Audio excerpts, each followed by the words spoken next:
Welcome to this video featuring the great philosopher Alan Watts, where we explore the timeless topic of time itself. As humans, we are all familiar with the passage of time. But what exactly is it? Is it something we can measure, control, or understand fully?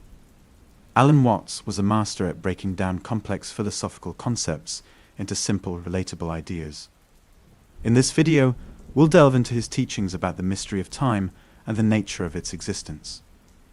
Get ready to expand your mind and contemplate the very essence of our existence.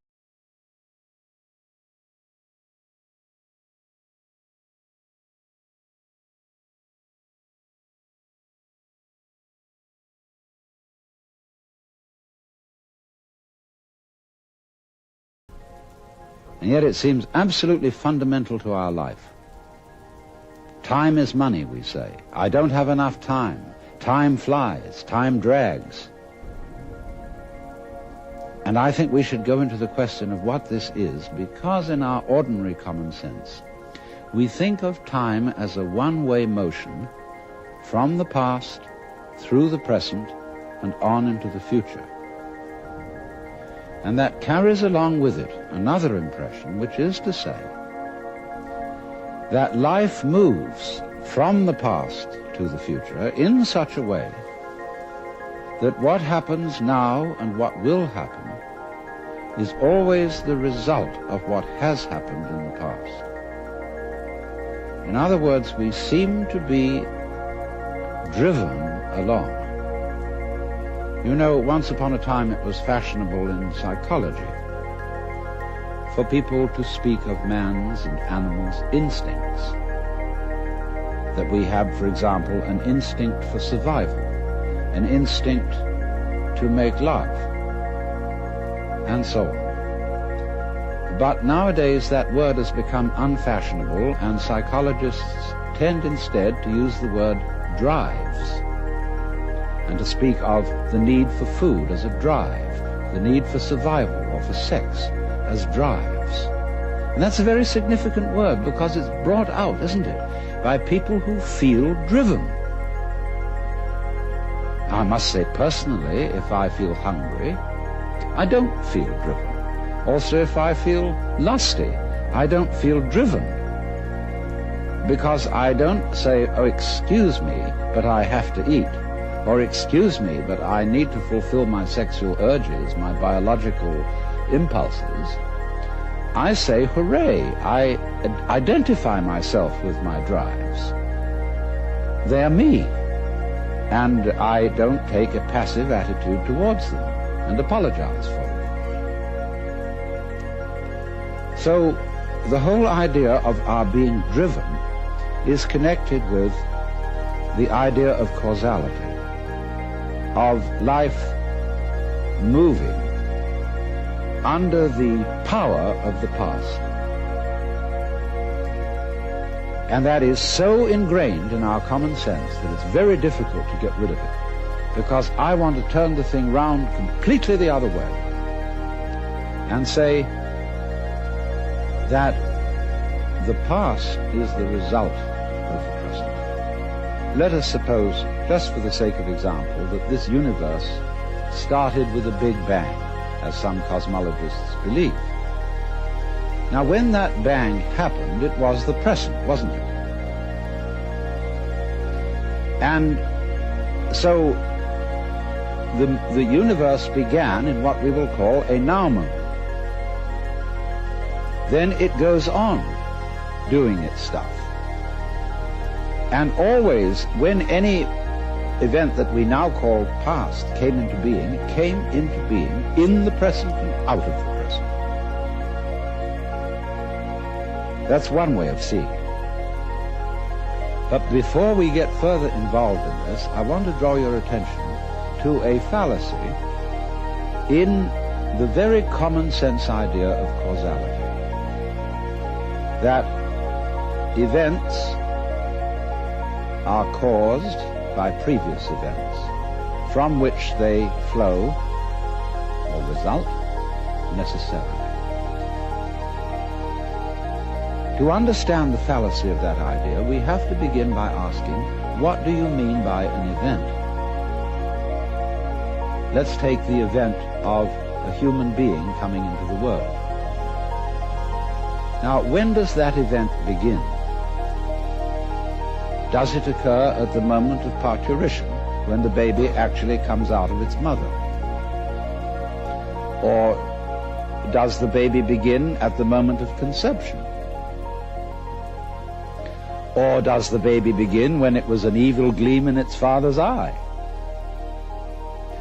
Or does a baby begin when the spermatozoa are generated in the father, or the ovum in the mother?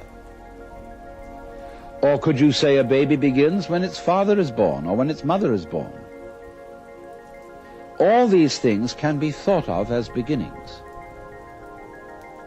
But we decide, for purposes of legal registration, that a life begins at the moment of parturition, and that is a purely arbitrary decision. And it has validity only because we all agree about it. Let me show you the same phenomenon in the dimension of space instead of the dimension of time. Let's ask, how big is the sun? Are we going to define the sun as limited by the extent of its fire? That's one possible definition. But we could equally well define the sphere of the sun by the extent of its heat. We could also define the sphere of the sun by the extent of its light. And each of these would be reasonable choices, except that it's rather difficult to keep track of the extent of its light, because we're inside it. And therefore we have arbitrarily agreed to define the sun by the limit of its visible fire. But you will see in all these, by these analogies, that how big a thing is, or how long an event is simply a matter of definition. Now, therefore, when by simple definition, for purposes of discussion, we have divided events into certain periods, we'll say the First World War began in 1914 and it ended in 1918. Now, actually, all those things which led up to the First World War started long before 1914. And the repercussions of that war have continued long beyond 1918. How are we to distinguish an event from its repercussions? So you will see that because we have divided events from one another in this arbitrary way, we do that, and then we sort of forget we did it. And then we have a puzzle. How do events lead to each other? Because you see, in reality, there are no separate events. Life moves along like water. And it's all connected, as the source of a river is connected to the mouth and to the ocean. And all the events or things going on are like whirlpools in the stream. Because you go there today and you see a whirlpool. You go there tomorrow and you see a whirlpool. But it isn't the same whirlpool because all the water is changing every second. What is happening is not really what we should call a whirlpool, but rather a whirlpooling. It is an activity, not a thing. And indeed, every so-called thing can be called an event. We call, say, a house, housing. We call a mat, matting. And we could equally call a cat a catting. So we could say the catting sat on the matting. And we would thereby have a world in which there were no things but only events. To give another illustration, a flame is something we say, there is a flame on the candle. But it would be more correct to say, there is a flaming on the candle, because the flame is a stream of hot gas. Let's take another amusing example. We say fist, and fist is a noun. And fist looks like a thing, but suddenly what happens to the fist when I open my hand? See, I was fisting. Now I'm handing it to you. So every kind of so-called thing can be spoken of as an event And because events flow into each other, the fisting flows into the handing, we cannot say exactly where one ends and the other begins. So therefore, if we remember that, we shall see that we do not need the idea of causality to explain how a prior event influences a following event, because it's like this. Supposing I'm looking through a narrow slit in a fence, and a snake goes by. I've never seen a snake before, and this is mysterious. And I see through the slit in the fence, first the snake's head. Then I see a long, trailing body, and then finally the tail. Now I say, well, that was interesting. Then the snake turns round and goes back. And again I see first the head, and then after an interval the tail. Now if I call the head one event and the tail another, it will seem to me that the event head is the cause of the event tail, and the tail is the effect. But if I look at the whole snake, I will see a head-tailed snake, and it would be simply absurd to say that the head of the snake is the cause of the tail, as if the snake came into being, first the head and then the tail. The snake comes into being out of its egg as a head-tailed snake. And so in exactly the same way, all events are really one event. We're looking, when we talk about different events, we're looking at different sections or parts of one continuous happening. And therefore, the idea of separate events which have to be linked by a mysterious process called cause and effect is completely unnecessary. But having thought that way, we think of present events as being caused by past events, and therefore we tend to regard ourselves as the puppets of the past, as driven along by something that is always behind us. Now, to overcome this impression, it's very simple. You begin again with an experiment which I suggested in a previous talk about meditation. Approach the world through your ears. If you shut your eyes and make contact with reality purely with your ears, I mean, it's kind of silly perhaps to shut your eyes when you're looking at television, but do it just for a moment. And you will realize that the sounds you are hearing are all coming out of silence. You hear, and it fades away, fades, and finally disappears. It's a curious world, this, isn't it? Because you hear all the realities in it, the sounds, suddenly coming out of nothing. You don't see any reason for them to begin. They just appear, and then they echo away through the corridors of the mind, which we call memory. Now, if you open your eyes, it's a little harder to see this with your eyes because, unlike sounds, the eyes sound static. Or rather, they look static. Everything looks still to your eyes. But you must understand that the world you are looking at, say when you look at a light, that light is vibrating. All material things are vibrations, and they are vibrating at you now in the same way as the sound was vibrating on your ears. In other words, the present world that you see is a vibration coming just as the sound comes out of silence. The light is coming out of space. It's coming out of nothing straight at you now and echoing away into the past. So the course of time is really very much like the course of a ship in the ocean. Because here's the ship, you see, and it leaves behind it a wake.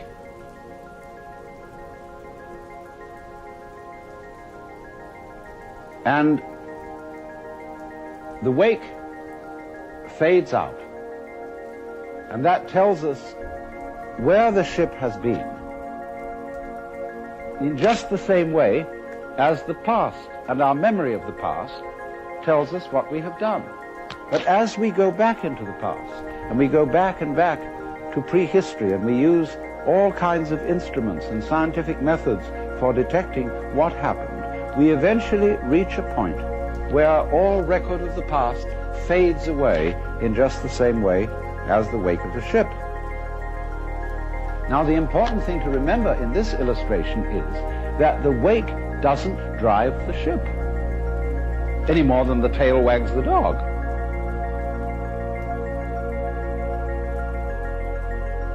Supposing there's a neurotic, difficult child, and one school of thought used to say, well, bang him about, beat him up, and maybe he'll change.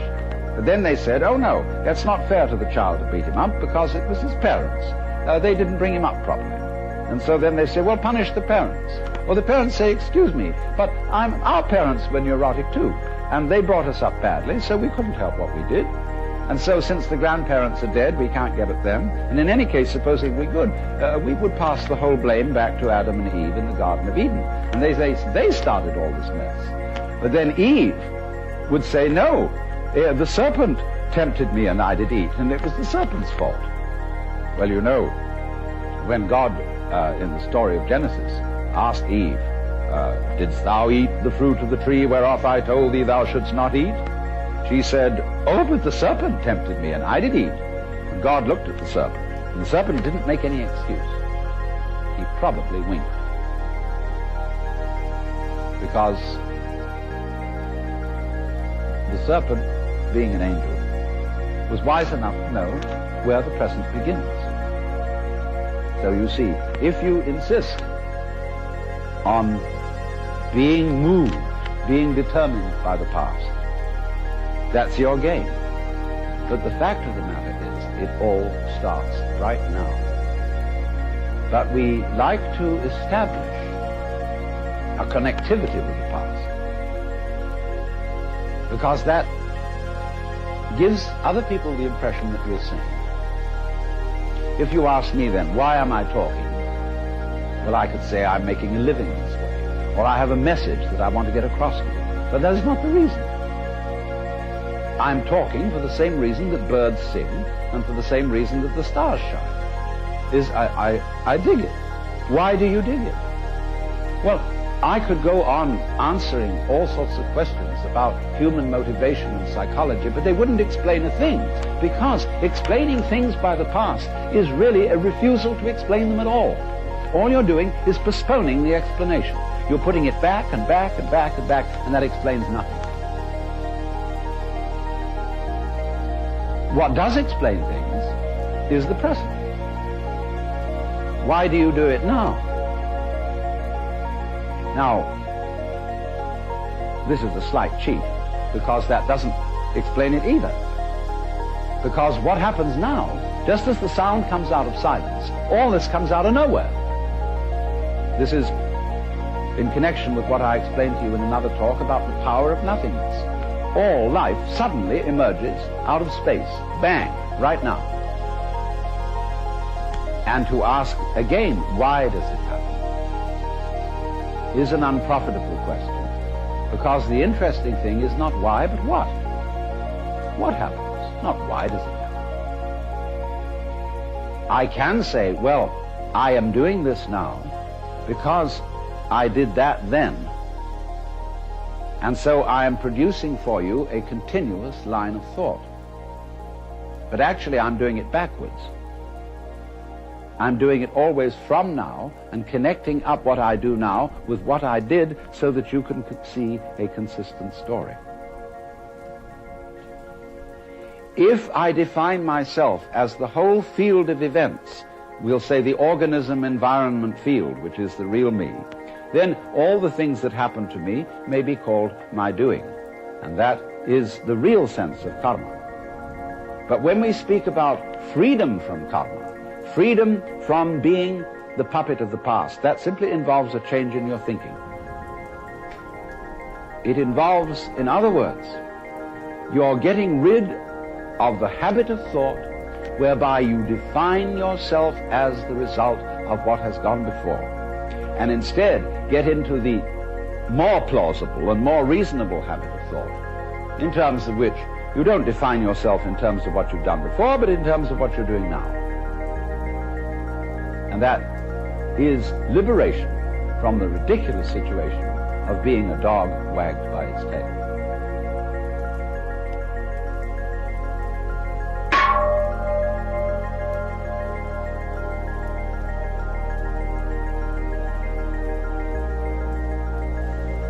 Tonight, I want to tell you 3 fantasies, all of which have something in common.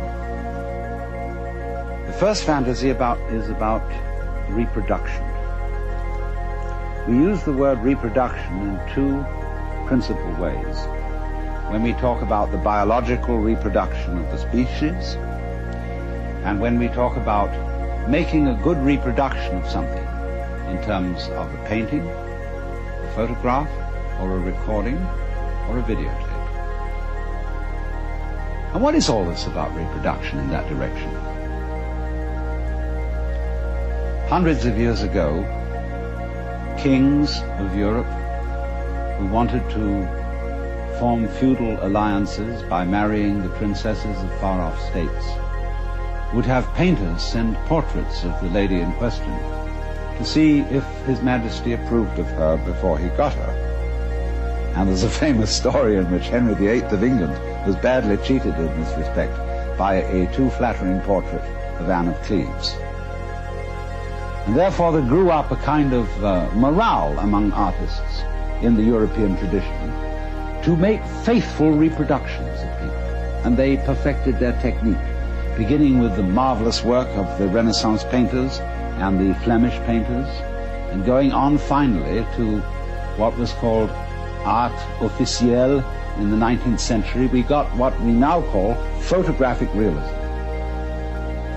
But then they said, isn't there some more scientific way of doing this? And so they discovered the camera. And first of all, there were, remember those brownish daguerreotypes? And people said, well, that is pretty. It really looks like Grandpa, doesn't it?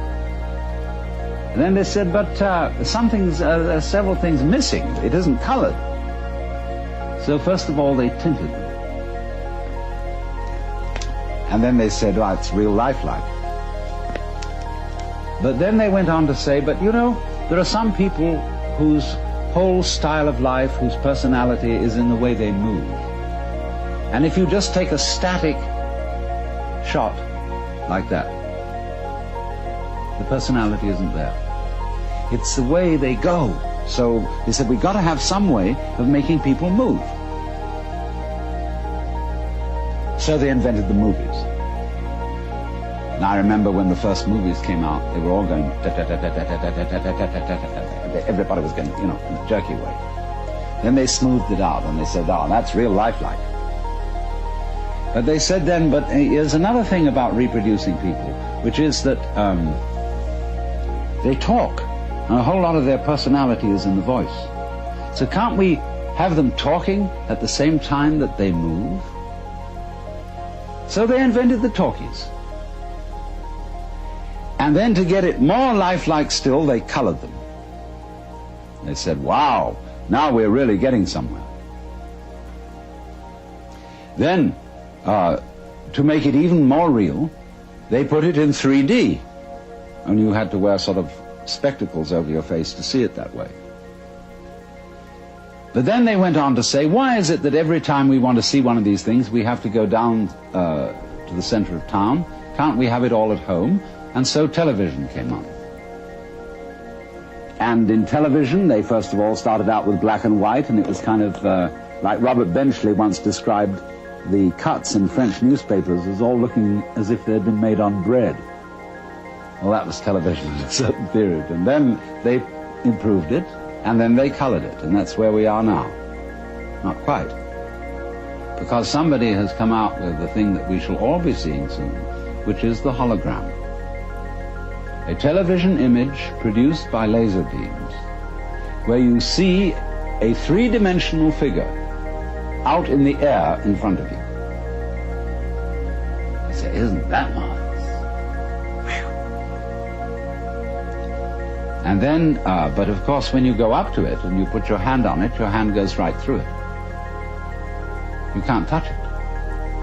And you see, that was always the trouble with television, because you look at whatever you're seeing behind a screen. It's intangible, it doesn't smell, and it won't relate to you. So these are further problems to be solved in the techniques of electronic reproduction, and they'll do it. They'll first of all manage a way in which the electronic emission sources can solidify and make the air vibrate, so that you go up and you touch the figure and you won't be able to push your hand through it, because the air will be going faster than your hand.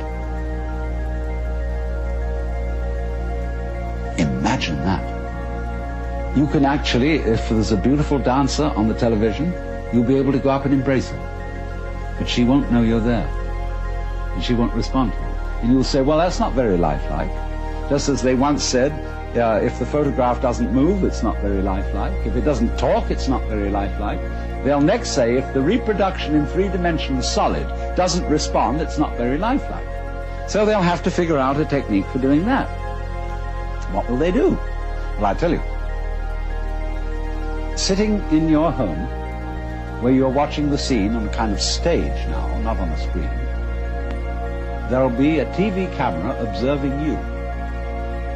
And that TV camera will report back everything you do into a computer.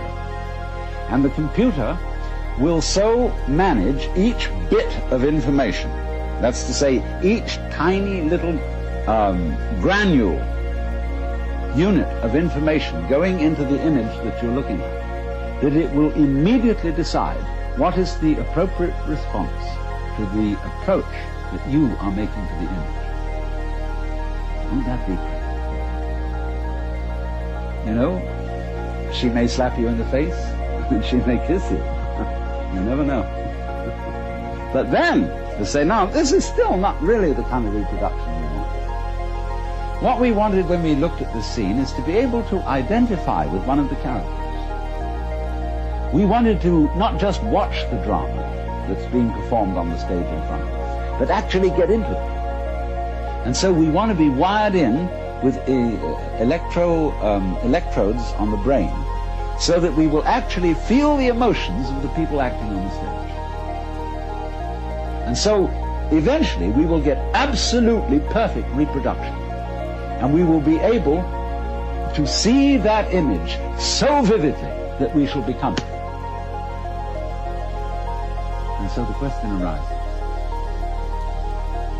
could that be where we are already? Are we a reproduction which over the centuries of evolution has worked out to be a replica of something else that was going on, and we are where we always were?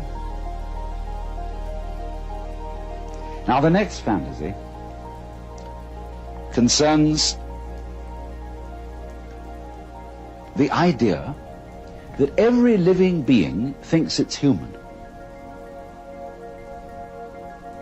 And that means a plant, a worm, a virus, a bacterium, a fruit fly, a hippopotamus, a giraffe, a rabbit.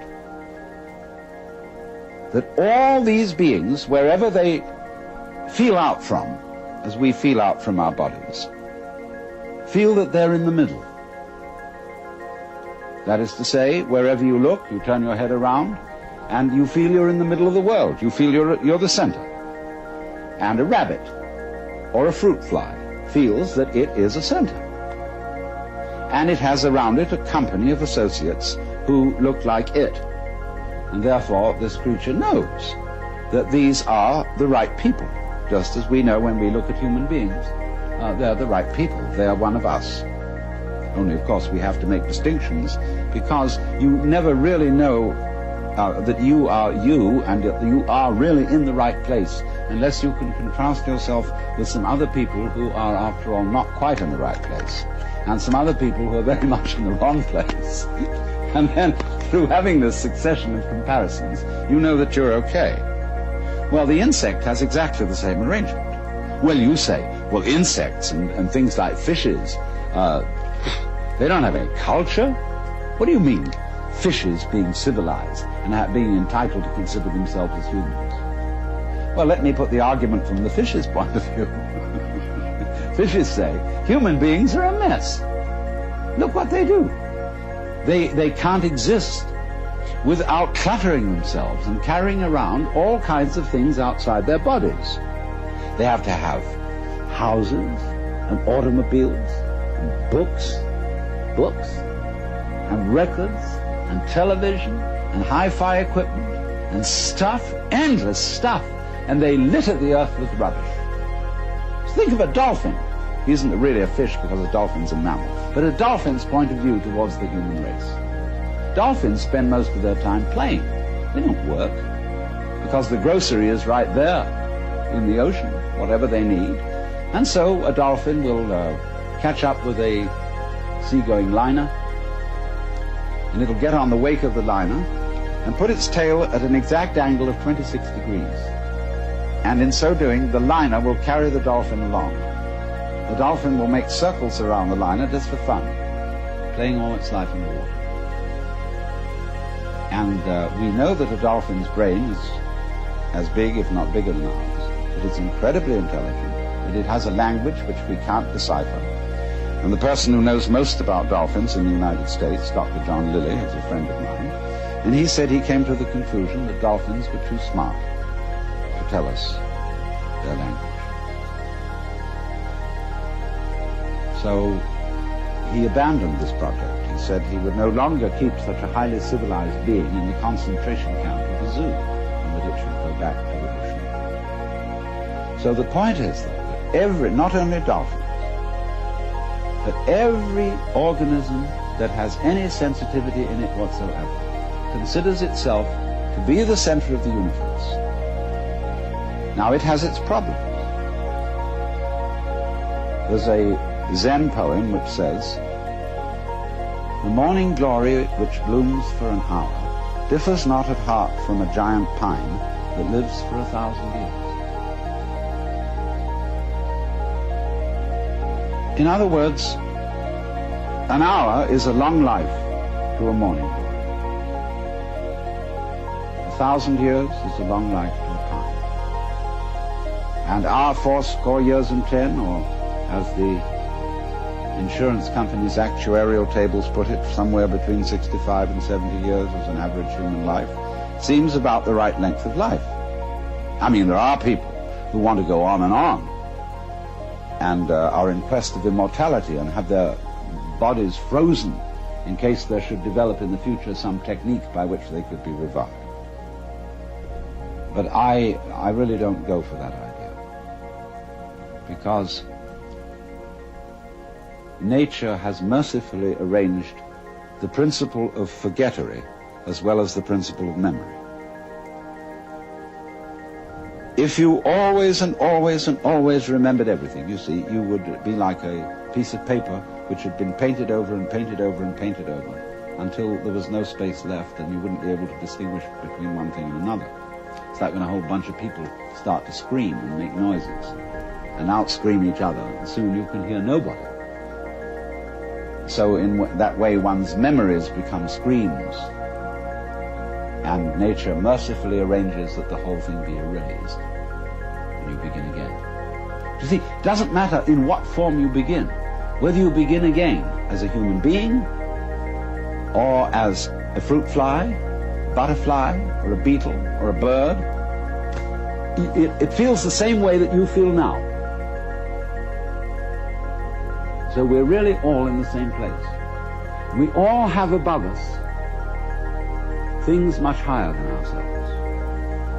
And we all have below us things that we feel are much lower than ourselves, just as there are things out there on the left and things out there on the right, and things in front and things behind. Because you're the middle. You're the middle everywhere, always.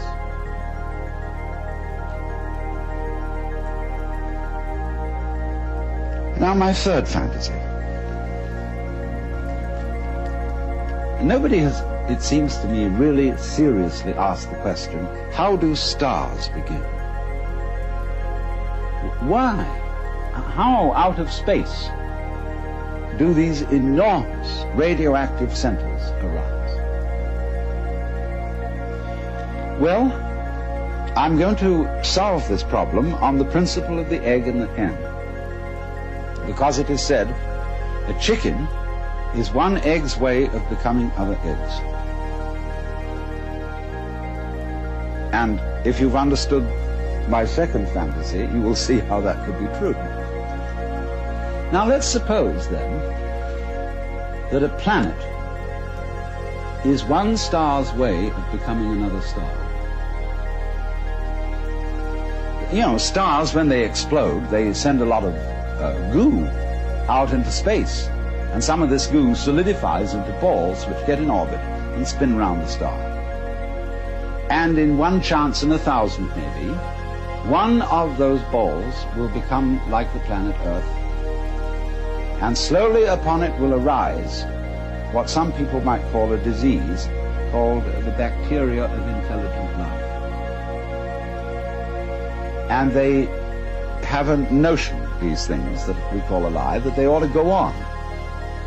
And, you know, they have a fixed idea in their heads that they should keep on doing whatever it is they're doing, and they should always be doing it better. So they divide themselves into different species, and these species compete with each other in order to, as it were, flex their muscles and get better and better at whatever it is they are. And they go on doing this until one species really establishes itself as top species in the particular area on the particular planet. As we, human beings, Homo sapiens, have established ourselves as top species on Earth, whatever top means.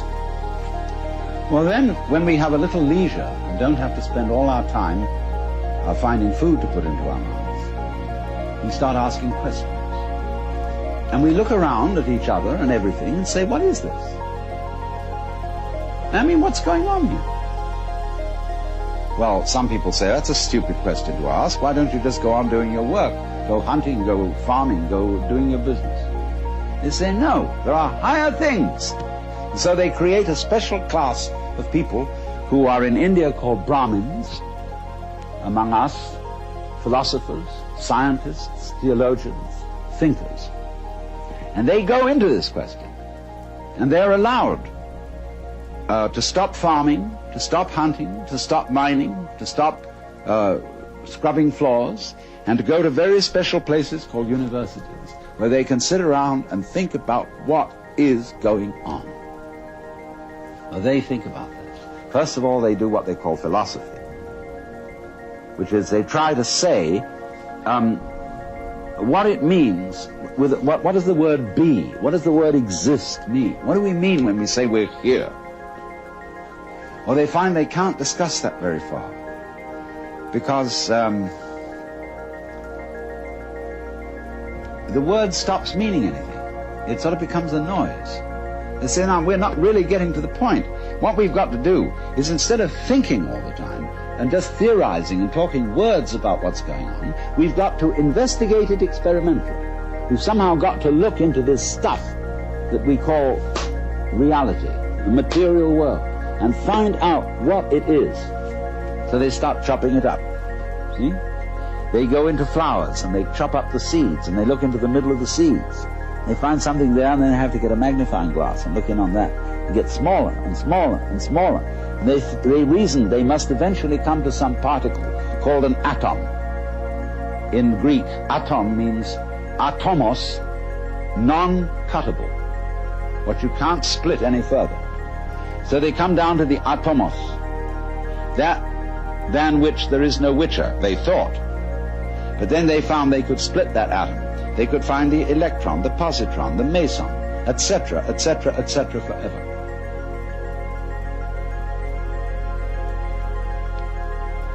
And so they said, well, this is real science, because we've now found out that every atomos of matter contains immense energy, and that we could come to the point where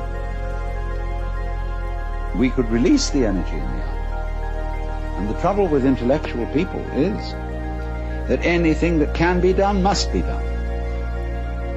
And so eventually, in the necessary course of the development of nature, they found out how to blow the earth to pieces and turn it into a star.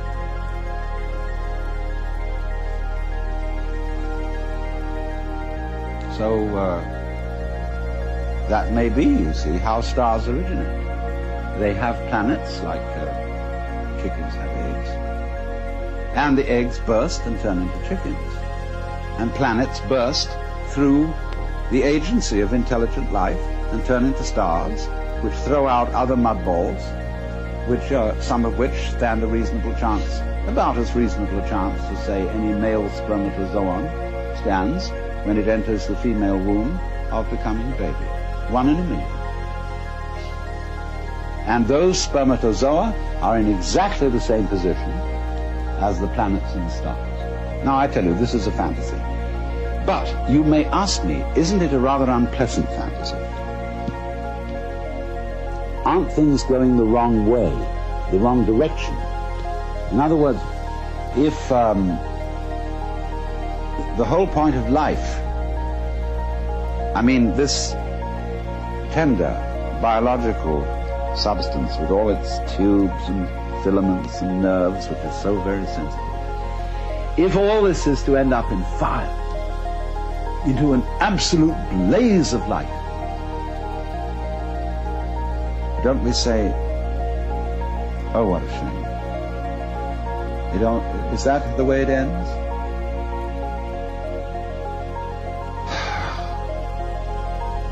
But so many people say that they want to see the light. They want to be enlightened.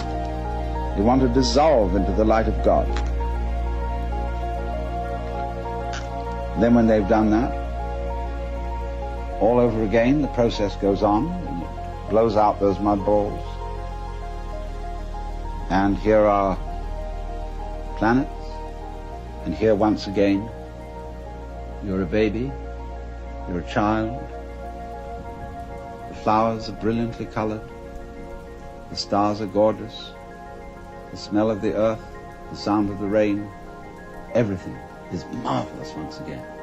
And once again you see the other, the man, the woman that you love. As if it had never happened before, it all starts over. As it goes on, it gets more and more intense. All the problems get more and more problematic. And you find you're wrestling with something you can't control. You've got to control it, but you absolutely can't control it, like all the problems of the world at the present time. The whole scene is completely out of hand. And we feel we're going to our doom, because we're going once again towards the birth of a star, which is the most creative thing there is. Now, if you think about this for a while, you see, I put forward 3 fantasies, all of which have a cyclic quality. We reproduce, not only biologically, but we reproduce artistically, technically. So, just for a moment, I want to put in an aside about biological. See, when I think back to my grandfather, whom I knew fairly well, he was, when I was a little boy, he was something extraordinarily impressive. He looked like King Edward VII. He was a very, very elegant man, with a little goatee beard. He didn't have sideburns like this, and he had shorter hair. Very elegant, dressed beautifully. And I thought, he was the very image of God. Now here I am, the same age as he was when I first knew him. And I have 5 grandchildren. And I'm sort of no longer impressed by grandfathers. I know, here I am. I'm one of them too. And this is the same idea, you see, of the round. That we are almost perpetually in the same place, as the French proverb says, plus ça change, plus c'est la même chose. The more it changes, the more it's the same thing. Well, that means then, you see, that existence, the feeling of being, is a sort of spectrum. Just as light is at one end red and at the other end violet. And you have to have these extremes in order to have color at all, in order to know light. So you see, likewise, we have to have the experience that there is somebody else, something else going on altogether out of our control, in order to have the experience of being me. And so in order to feel good, feel that life is worthwhile, that existence is worth going on, in order to bring out that feeling, just as the red brings out the violet, there has to be in the back of our minds, maybe very far away, the comprehension that there is something that could happen that absolutely mustn't happen, that is the horrors, that is the screaming mimes at the end of the line. We have to know that's there.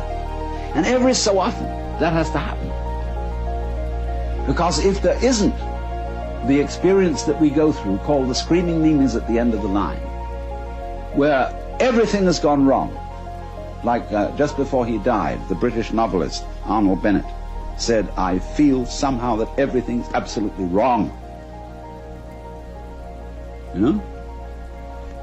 So the possibility, even the imagination that there could be such an experience in the back of our heads, is the background which gives intensity to the sense that we call feeling good, feeling that it's all